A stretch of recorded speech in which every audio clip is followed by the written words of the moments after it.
নমস্কার বন্ধুরা, the ভিলবয় Rahul YouTube চ্যানেলে তোমাদের আরও একবার অনেক অনেক স্বাগত জানিয়ে আমি আমার আজকের ভিডিওটি শুরু করছি।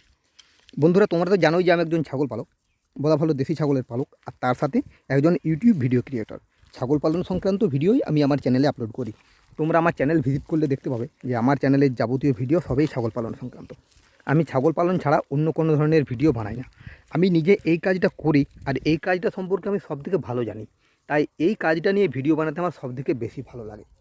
বন্ধুরা, এখন আমি আছি মাঠে ছাগল চড়াচ্ছি। প্রতিদিনের মতো আজও ঠিক এই সময়ে আমি মাঠে ছাগলগুলোকে নিয়ে এসেছি।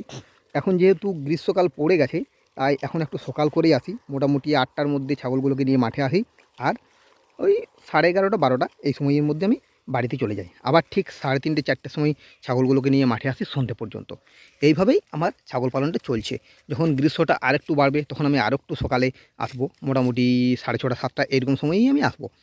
এখনও সেইভাবেই আমি ছাগলটা পালন করে যাচ্ছি, যেভাবে আগে পালন করতাম, আর ভবিষ্যতেও আশা করছি এইভাবেই ছাগল পালন করব। মানে মাঠেই ছাগল চড়াবো, মুক্তচারণ পদ্ধতিতে ছাগল পালন করব। বন্ধুরা, এখন গরম পড়ে গেছে। মানে এখন কিন্তু আর ঠান্ডা একদমই নেই। তবে গরম পড়েছে ঠিকই, বৈশাখ মাসে জ্যৈষ্ঠ মাসে যে গরমটা দেয় সেই গরমটাও কিন্তু নেই। একেবারে আদর্শ সময়। এই সময়টাই হচ্ছে নতুন ছাগল খামার শুরু করার একদম সঠিক সময়, যেটাকে বলে। যারা নতুন নতুন ছাগল খামার করতে চাইছো, যে সমস্ত বেকার ছেলেমেয়েরা ছাগল পালনে ইনকাম করতে চাও, তার জন্য তারা ছাগল খামার শুরু করতে চাও, তারা অবশ্যই এই সময়টাকে বেছে নিতে পারো। এই সময়টাতে সব থেকে সুবিধার কী হয় তুমি জানো তো? এই সময়টাতে ছাগল যদি তুমি কিনতে যাও, সেই ছাগলগুলো খুব ভালো থাকবে। তুমি ছাগলের রং দেখতে পারবে, দারুণ রঙের ছাগল আছে। যে দুর্বল সে দুর্বল থাকবে, আর যে সবল ছাগল সে কিন্তু সবল থাকবে। অনেক সময় আবার শীতকালে যাই ছাগল কিনতে, তখন দেখি যে দুর্বল যে সে তো দুর্বল হয়ে গেছে, উপরন্তু যে সবল সেও দুর্বল হয়ে গেছে। তখন আমরা বুঝতে পারি না কোনটা কিনবো, কোনটা ভালো কোনটা খারাপ। কিন্তু এই যে সময়টা, এই সময়টাতে কিন্তু সবথেকে আদর্শ সময় ছাগল পালনের। এছাড়া এই সময়টাতে অধিকাংশ ছাগলে কিন্তু গাভীন থাকে। আমরা যারা ছাগল পালন করি তারা সাধারণত আমরা দুটো সময় বেশি ছাগলের বাচ্চা পাই। একটা হচ্ছে আশ্বিন মাস কার্তিক মাস, আর একটা হচ্ছে এই চৈত্র মাস বৈশাখ মাস, এই সময়টাতে। তো বেশিরভাগ ছাগল কিন্তু এই সময়টাই গাভীন থাকে। তাহলে যারা ছাগল কিনে আনবে তারা কিন্তু মোটামুটি 4 মাসের গাভীন পাবে। এছাড়াও যারা ছাগল পালন করতে চাইছো, তারা আরেকটা জিনিস বুঝে নেবে যে এই সময়টাতে কিন্তু ছাগলের কোনো রোগ জ্বালা থাকে না। বেশিরভাগ ছাগলের রোগ কিন্তু আসে শীতকালে, আর তারপরে যদি আসে সেটা হচ্ছে বর্ষাকালে। তাই যারা ছাগল খামার শুরু করবে তারা কিন্তু এই সময়টাতে নির্ভয়ে ছাগল কিনতে পারো। কোনো রকম কোনো ভয়ের সম্ভাবনা থাকবে না। এছাড়াও এই সময় যেহেতু ঠান্ডা নেই, ছাগলের রোগ জ্বালা হয় না।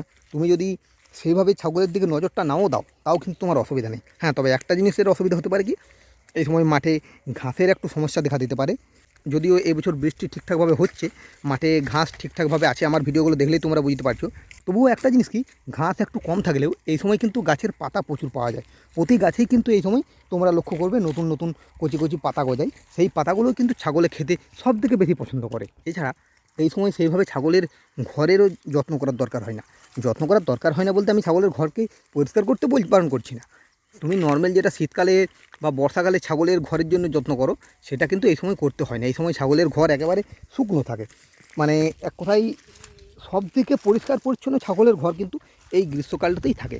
এই সময় তুমি যত ছাগলেই একটা ঘরে রাখো না কেন, এই সময় ছাগলের ঘরের খুব একটা অপরিষ্কার হয় না। কারণ কি, কারণ রাত্রিবেলায় বেশিরভাগ সময় ছাগল বাইরেই থাকে। মোটামুটি 9টা 10টা পর্যন্ত ছাগল বাইরে থাকে। তারপরে সেই ছাগলগুলোকে ঘরের ভিতরে ঢোকানো হয়। আবার ঠিক সকাল 6টার মধ্যে সেই ছাগলগুলোকে বাইরে বার করে দেওয়া হয়। ছাগলের ঘরটা খুব একটা অপরিষ্কার হতে পায় না। তবে এই সময় কিন্তু ছাগলের দামটা একটু বেশি পড়তে পারে। কারণ ছাগলগুলো মাঠে কচি ঘাস খাচ্ছে, খেয়ে তাদের যে চেহারাটা, সেটা কিন্তু অনেক বেশি গ্লেজ দেয়। তাই এই সময় কিন্তু যে ছাগলের মালিক, সে কিন্তু ছাগলের জন্য দাম একটু বেশি হাঁকাতে পারে। একটা নর্মাল ছাগলের যদি 2000 টাকা দাম হয়, তখন কিন্তু সেই ছাগলটা সে 3000 টাকা হাঁকাবে, এবং 2500-এর নিচে কিন্তু সে বিক্রি করতে চাইবে না। কারণ এই সময় ছাগলের গায়ের রঙটা ভালো থাকে, ছাগলের চেহারা ভালো থাকে। সেই হিসাবে দেখতে গেলে ছাগলের দাম কিন্তু এই সময় একটু বেশি পড়তে পারে। ছাগলের সব থেকে কম দাম যেটা হয় সেটা হচ্ছে শীতকালের সময় হয়। আর পুজোর সময়টাতে নর্মাল যে মা ছাগলগুলো আছে তার দামটা অনেক কম হয়। কারণ কি, কারণ সেই সময় অনেক বাড়িতেই পুজোর জন্য, পুজোর বাজার, জামা কাপড়, তাছাড়া সংসার খরচের জন্য টাকার দরকার হয়। তখন তারা চেষ্টা করে ছাগলগুলোকে বিক্রি করে দিতে। কিন্তু এই সময় কিন্তু সেটা করে না। এই সময় ছাগল যেহেতু খুব ভালোভাবে থাকে, এই সময় কিন্তু দামটা একটু বেশি পাওয়া যায়। তবে দামটা বেশি হলেও ছাগলগুলো যে সব থেকে সুস্থ সবল এই সময়েই থাকে, সেটা আমি হলফ করে বলতে পারি। তাই যারা ছাগল খামার শুরু করব বলে ভাবছো, তারা এই সময়টাকেই বেছে নিতে পারো। এই সময় কিন্তু তুমি ছাগল খামার শুরু করলে তোমার ছাগলের দামটা একটু বেশি লাগতে পারে, কিন্তু তুমি ছাগলগুলোকে বেশ সুস্থ সবল পাবে, ছাগলগুলোকে ভালোভাবে দেখতে পারবে, কোন ছাগলের কী রোগ আছে না আছে, কে কী অবস্থায় আছে না আছে, সব কিছু দেখে শুনেও কিন্তু তুমি ছাগল কিনতে পারবে। তাই যারা ছাগল খামার শুরু করতে চাইছো তারা এই সময়টাকেই বেছে নিতে পারো। এই সময় ছাগল খামার করলে কিন্তু তোমার এক্সট্রা কোনো খরচ হবে না, ছাগল কিনতেই যে খরচটা হবে সেইটাই, তাছাড়া কিন্তু সেভাবে বাড়তি কোনো খরচ এই সময় লাগবে না, এটা তুমি ধরে নিতে পারো। তাই যারা ছাগল খামার শুরু করতে চাইছো তারা এই সময় শুরু করো। খুব বেশি যদি না পারো অন্তত 5টা মা ছাগল দিয়ে শুরু করো। 5টা মা ছাগল, তার সাথে একটা পুরুষ ছাগল, বা 4টে মা ছাগল, একটা পুরুষ ছাগল, 5টা, এটা করতে পারো। যদি কেউ বেশি করতে চাও বেশি করতে পারো, কারণ অভিজ্ঞতা না থাকলেও এই সময় কিন্তু প্রকৃতি তোমাকে সাহায্য করবে। এই সময় বিভিন্ন গাছের পাতা পাবে, মাঠে ঘাস পাবে, চারিদিকে ছাগল চড়ে বেড়াতে পারবে।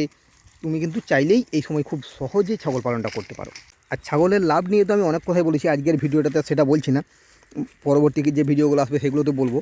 তুমি যাই করো না কেন 1 বছর তোমাকে ছাগল পালন করতেই হবে। 1 বছর আগে তুমি লাভ পাবে না, 1 বছর পরের থেকে কিন্তু তুমি প্রতি 6 মাস অন্তর অন্তর ছাগল বিক্রি করতে পারবে, আর সেখান থেকে তুমি লাভও পেতে পারবে। তাই যারা ছাগল পালন শুরু করছো তারা প্রথম 1 বছর বা 2 বছর লাভের পেছনে না ছুটে প্রথম 1-2 বছর তোমরা তোমাদের ব্যবসাটাকে আরও বড় করার চেষ্টা করো, আরও বেশি করে তুমি ছাগল নামানোর চেষ্টা করো। তুমি 5টার জায়গায় 10টা মা ছাগল নামাবে, 10টার জায়গায় 15টা নামাবে, 15টার জায়গায় 20টা নামাবে। এইভাবে তুমি যদি শুরু করো তাহলে কিন্তু তোমার ব্যবসাটা আরও তাড়াতাড়ি বড় হবে, আরও বেশি করে তুমি সেখান থেকে ইনকাম করতে পারবে। হ্যাঁ, তবে পরিশ্রমটাও আরও বেশি হবে, এটা ঠিকই, তুমি কিন্তু পরিশ্রম হলেও ইনকামটা তোমার বেশি হবে। তাই প্রত্যেককেই বলবো যে তোমরা এই সময়টাকেই বেছে নাও ছাগল খামার শুরু করার জন্য। সবথেকে সেরা সময় আর ছাগল পালনের জন্য আদর্শ সময় হচ্ছে এইটা। এই সময়ে যারা ছাগল পালন শুরু করতে পারবে আমার মনে হয় তারা অনেক বেশি সফল হবে শীতকাল আর বর্ষাকালের তুলনায়। কারণ তুমি ছাগলগুলোর সম্পর্কে জানার সময়টা পাবে, যেটা শীতকাল বা বর্ষাকালে তুমি পাবে না।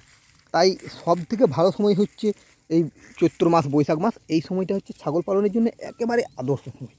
এই সময় তুমি ছাগলগুলোকে জানতে পারবে, ছাগল পালন সম্পর্কে জানতে পারবে, যে আমি ছাগল পালন শুরু করেছি, এই ছাগলগুলোকে নিয়ে আমি এবারে কী কী করব, ছাগল পালনটাকে আরও কীভাবে এগিয়ে নিয়ে যাব, ছাগলের জন্য আরও কীভাবে বাড়তি যত্ন করব, এই সব কিছু ভাবার সময় তুমি পাবে। আবার অনেকে বাড়তি খাবারও দাও, দানা খাবার দাও, বা আরও ঘাস লাগাবে বা আরও কিছু করবে, সব কিছুর জন্যই কিন্তু তুমি সময় পাবে, যেটা শীতে বা বর্ষাতে পাবে না। বা ছাগলের কী কী ওষুধ দরকার হয়, কী কী ভ্যাকসিন দরকার হয়, ইঞ্জেকশন দরকার, সব কিছু জানার তুমি সময় পাবে। বর্ষাতে ছাগল ভিজলে হয়তো রোগ চলে আসতে পারে, শরীর খারাপ হয়ে যেতে পারে, শীতে ঠান্ডা লেগে যেতে পারে, নিউমোনিয়া হয়ে যেতে পারে, শরীর খারাপ হয়ে যেতে পারে, সেই জিনিসটা কিন্তু এই সময়টাতে একেবারেই হবে না। তাই যারা ছাগল পালন করতে চাও তারা এই সময়টাকেই বেছে নাও, এই সময়টাই তোমার একেবারে আদর্শ সময়। যাই হোক, দেখতে দেখতে ভিডিওটা অনেক বড় করে ফেললাম, তাই ভিডিওটা আমাকে এখানেই শেষ করতে হচ্ছে। যারা এখনও পর্যন্ত আমার ভিডিওটা দেখছো তাদের আমি অসংখ্য ধন্যবাদ জানাই। আর তোমাদের কাছে অনুরোধ করছি তোমরা অবশ্যই আমার ভিডিওটিতে একটি লাইক করবে, কারণ তোমাদের একটা লাইক আমাকে আরও নতুন নতুন ভিডিও বানাতে উৎসাহিত করে। আর যে সমস্ত ভিউয়ার্স এখনও আমার চ্যানেলটিকে সাবস্ক্রাইব করোনি তারা অবশ্যই আমার চ্যানেলটিকে সাবস্ক্রাইব করো, আর পাশে থাকা বেল আইকনটিকে অবশ্যই প্রেস করো, যাতে আমার যে কোনো ভিডিওর নোটিফিকেশান সর্বপ্রথম তোমার কাছেই পৌঁছায়। আজকের মতো ভিডিওটা আমি এইখানেই শেষ করছি, এরপরে তোমাদের সাথে দেখা হবে নেক্সট ভিডিওতে। ধন্যবাদ।